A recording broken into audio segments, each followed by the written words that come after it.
Welcome to the Bible in 1 Year with Melissa Sykes. Today is January 5th.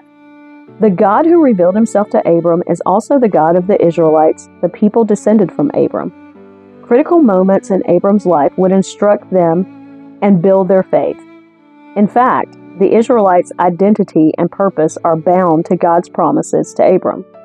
God keeps the promises that he makes, including his promise to liberate his people from slavery in Egypt, according to Genesis chapter 15, verses 13 and 14. God makes a covenant, a binding agreement based on God's character and promises with Abram, promising innumerable descendants who would make a great nation and live in the land that God gives them. Genesis chapter 15. God later reaffirms his promises to Abram by giving him a new name and a physical mark, circumcision, that would perpetually serve as a sign of the covenant, according to Genesis chapter 17.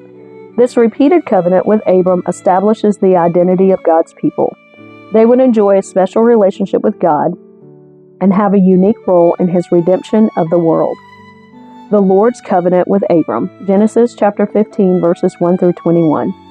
Sometime later, the Lord spoke to Abram in a vision and said to him, "Do not be afraid, Abram, for I will protect you, and your reward will be great." But Abram replied, "O sovereign Lord, what good are all your blessings when I don't even have a son? Since you've given me no children, Eleazar of Damascus, a servant in my household, will inherit all my wealth. You have given me no descendants of my own, so one of my servants will be my heir." Then the Lord said to him, "No, your servant will not be your heir, for you will have a son of your own who will be your heir." Then the Lord took Abram outside and said to him, "Look up into the sky and count the stars if you can. That's how many descendants you will have." And Abram believed the Lord, and the Lord counted him as righteous because of his faith. Then the Lord told him, "I am the Lord who brought you out of Ur of the Chaldeans to give you this land as your possession." But Abram replied, "O sovereign Lord, how can I be sure that I will actually possess it?" Then the Lord told him, "Bring me a 3-year-old heifer, a 3-year-old female goat, a 3-year-old ram, a turtle dove, and a young pigeon." So Abram presented all these to him and killed them. Then he cut each animal down the middle and laid the halves side by side. He did not, however, cut the birds in half. Some vultures swooped down to eat the carcasses, but Abram chased them away. As the sun was going down, Abram fell into a deep sleep, and a terrifying darkness came down over him. Then the Lord said to Abram, "You can be sure that your descendants will be strangers in a foreign land, where they will be oppressed as slaves for 400 years. But I will punish the nation that enslaves them, and in the end they will come away with great wealth. As for you, you will die in peace and be buried at a ripe old age. After 4 generations, your descendants will return here to this land, for the sins of the Amorites do not yet warrant their destruction." After the sun went down and darkness fell, Abram saw a smoking firepot and a flaming torch pass between the halves of the carcasses. So the Lord made a covenant with Abram that day and said, "I have given this land to your descendants, all the way from the border of Egypt to the great Euphrates River, the land now occupied by the Kenites, Kenizzites, Cadmonites, Hittites, Perizzites, Rephaites, Amorites, Canaanites, Girgashites, and Jebusites." The birth of Ishmael, Genesis chapter 16, verses 1 through 16, around 2080 or 1914 BC. Now Sarai, Abram's wife, had not been able to bear children for him, but she had an Egyptian servant named Hagar. So Sarai said to Abram, "The Lord has prevented me from having children. Go and sleep with my servant. Perhaps I can have children through her." And Abram agreed with Sarai's proposal. So Sarai, Abram's wife, took Hagar, the Egyptian servant, and gave her to Abram as a wife. This happened 10 years after Abram had settled in the land of Canaan. So Abram had sexual relations with Hagar, and she became pregnant. But when Hagar knew she was pregnant, she began to treat her mistress Sarai with contempt. Then Sarai said to Abram, "This is all your fault. I put my servant into your arms, but now that she's pregnant, she treats me with contempt. The Lord will show who's wrong, you or me." Abram replied, "Look, she is your servant, so deal with her as you see fit." Then Sarai treated Hagar so harshly that she finally ran away. The angel of the Lord found Hagar beside a spring of water in the wilderness along the road of Shur.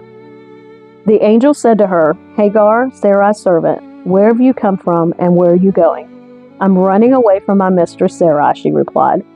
The angel of the Lord said to her, "Return to your mistress and submit to her authority." Then he added, "I will give you more descendants than you can count." And the angel also said, "You are now pregnant and will give birth to a son. You are to name him Ishmael, which means God hears. For the Lord has heard your cry of distress.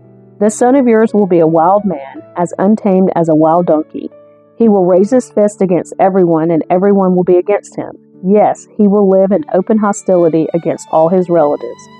Thereafter, Hagar used another name to refer to the Lord who had spoken to her. She said, "You are the God who sees me." She also said, "Have I truly seen the one who sees me?" So that well was named Beer Lahai Roi, which means well of the living one who sees me. It can still be found between Kadesh and Bered. So Hagar gave Abram a son, and Abram named him Ishmael. Abram was 86 years old when Ishmael was born. Abram is named Abraham, Genesis chapter 17 verses 1 through 8, around 2067 or 1901 BC. When Abram was 99 years old, the Lord appeared to him and said, "I am El Shaddai, God Almighty. Serve me faithfully and live a blameless life. I will make a covenant with you by which I will guarantee to give you countless descendants." At this, Abram fell face down on the ground. Then God said to him, "This is my covenant with you. I will make you the father of a multitude of nations. What's more, I am changing your name. It will no longer be Abram. Instead, you will be called Abraham, for you will be the father of many nations. I will make you extremely fruitful. Your descendants will become many nations, and kings will be among them. I will confirm my covenant with you and your descendants after you from generation to generation. This is the everlasting covenant. I will always be your God and the God of your descendants after you, and I will give the entire land of Canaan, where you now live as a foreigner, to you and your descendants. It will be their possession forever, and I will be their God." The sign of circumcision, Genesis chapter 17, verses 9 through 14. Then God said to Abram, "Your responsibility is to obey the terms of the covenant. You and all your descendants have this continual responsibility. This is the covenant that you and your descendants must keep. Each male among you must be circumcised. You must cut off the flesh of your foreskin as a sign of the covenant between me and you. From generation to generation, every male child must be circumcised on the 8th day after his birth. This applies not only to members of your family, but also to the servants born in your household and the foreign-born servants whom you have purchased. All must be circumcised. Your bodies will bear the mark of my everlasting covenant. Any male who fails to be circumcised will be cut off from the covenant family for breaking the covenant." Sarai is named Sarah, Genesis chapter 17, verses 15 through 27. Then God said to Abraham, "Regarding Sarai your wife, her name will no longer be Sarai. From now on her name will be Sarah, and I will bless her and give you a son from her. Yes, I will bless her richly, and she will become the mother of many nations. Kings of nations will be among her descendants." Then Abraham bowed down to the ground, but he laughed to himself in disbelief. "How could I become a father at the age of 100, he thought, "and how can Sarah have a baby when she is 90 years old?" So Abraham said to God, "May Ishmael live under your special blessing."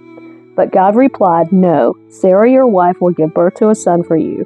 You will name him Isaac, and I will confirm my covenant with him and his descendants as an everlasting covenant. As for Ishmael, I will bless him also, just as you have asked. I will make him extremely fruitful and multiply his descendants. He will become the father of 12 princes, and I will make him a great nation. But my covenant will be confirmed with Isaac, who will be born to you and Sarah about this time next year." When God had finished speaking, he left Abraham. On that very day, Abraham took his son Ishmael and every male in his household, including those born there and those he had bought. Then he circumcised them, cutting off their foreskins, just as God had told them. Abraham was 99 years old when he was circumcised, and Ishmael, his son, was 13. Both Abraham and his son Ishmael were circumcised on that same day, along with all the other men and boys of the household, whether they were born there or bought as servants. All were circumcised with him.